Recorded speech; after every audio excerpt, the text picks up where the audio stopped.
ஜனாதிபதி சட்டத்தரணிகளை நியமிப்பது தொடர்பான வழிகாட்டல் நெறிமுறைகளின் ஒரு சரத்தில் திருத்தம் மேற்கொண்டு ஜனாதிபதியின் செயலாளரினால் அதிவிசேட வர்த்தமானி அறிவித்தல் வெளியிடப்பட்டுள்ளது. ஜனாதிபதி அனுரகுமார திசாநாயக்கவின் உத்தரவுக்கு அமைவாக இந்த வர்த்தமானி வெளியிடப்பட்டுள்ளது. இதன்படி குறைந்தபட்சம் 20 ஆண்டுகள் உயர்நீதிமன்ற சட்டத்தரணியாக பணியாற்றிய அனுபவம் இல்லாத நபர்களை ஜனாதிபதி சட்டத்தரணிகளாக நியமிக்க கூடாது என புதிய திருத்தத்தில் திட்டவட்டமாக குறிப்பிடப்பட்டுள்ளது. முன்னர் நடைமுறையில் இருந்த வழிகாட்டல் நெறிமுறைகளின்படி ஜனாதிபதி சட்டத்தரணியாக நியமிக்கப்படுவதற்கு 20 ஆண்டுகள் சேவை காலம் அடிப்படை தகுதியாக இருந்த போதிலும் சிறப்பு சந்தர்ப்பங்களில் ஏனைய அனைத்து தகுதிகளையும் பூர்த்தி செய்யும் 15 ஆண்டுகள் சேவை காலம் கொண்ட உயர்நீதிமன்ற சட்டத்தரணிகளையும் நியமிப்பது குறித்து பரிசீலிக்க வாய்ப்பளிக்கப்பட்டிருந்தது.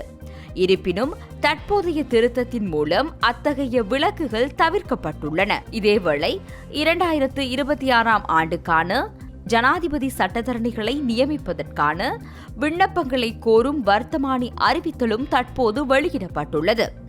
அதற்கமைய தேவையான தகுதிகளை கொண்ட சட்டத்தரணிகள் எதிர்வரும் ஆகஸ்ட் மாதம் 31ஆம் தேதிக்கு முன்னர் இதற்காக விண்ணப்பிக்க முடியும் என அறிவிக்கப்பட்டுள்ளது.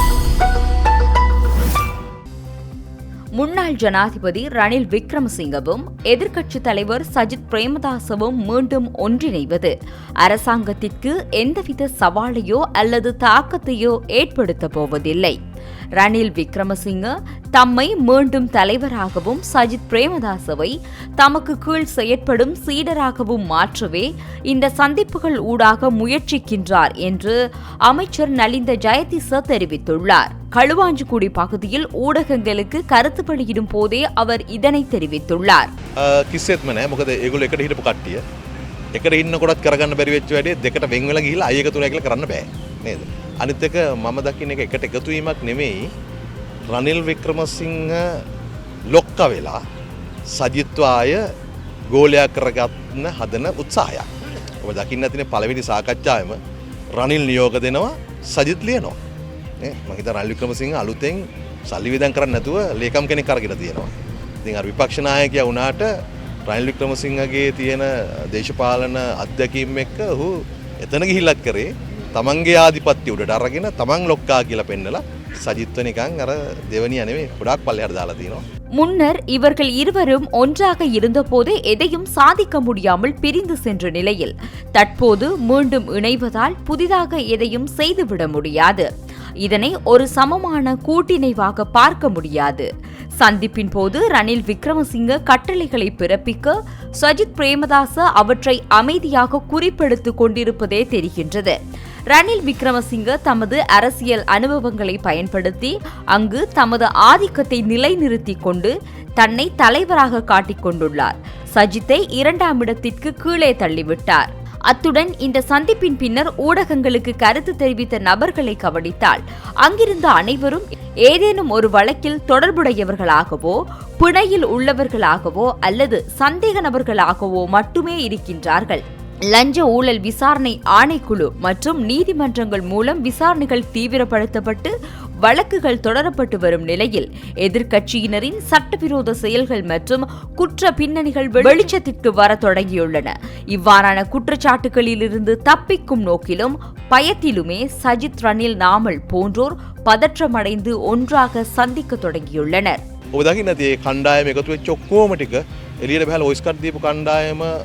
අරගෙන බලන්න ඒකත් එක්ක ඒගොල්ලන් නඩු දිනේ ලියන්නකො.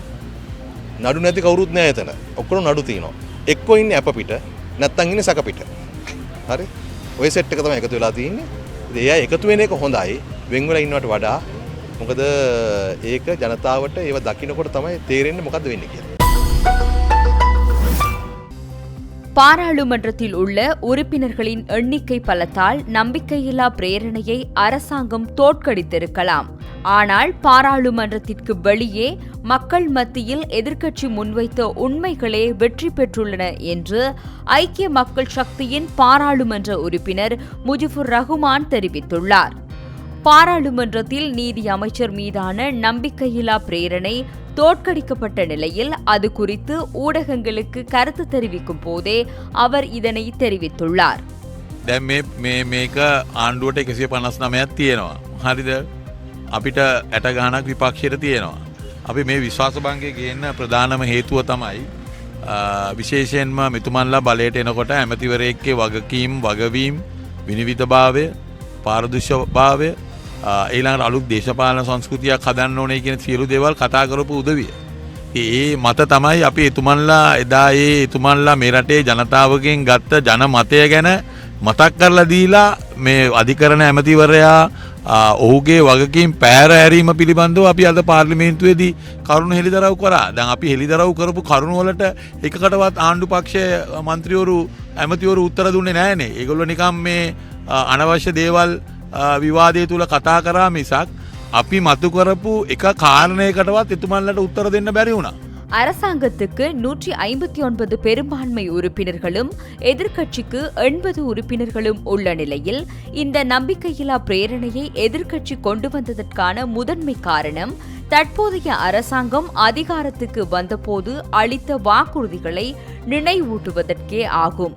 பொறுப்புக்கூறல், வெளிப்படைத்தன்மை மற்றும் புதிய அரசியல் கலாசாரத்தை உருவாக்குவோம் என கூறி ஆட்சி பிடித்த அரசாங்கம் நீதி அமைச்சரின் பொறுப்பற்ற தன்மையையும் அலட்சியத்தையும் மறைக்க முயல்கின்றது.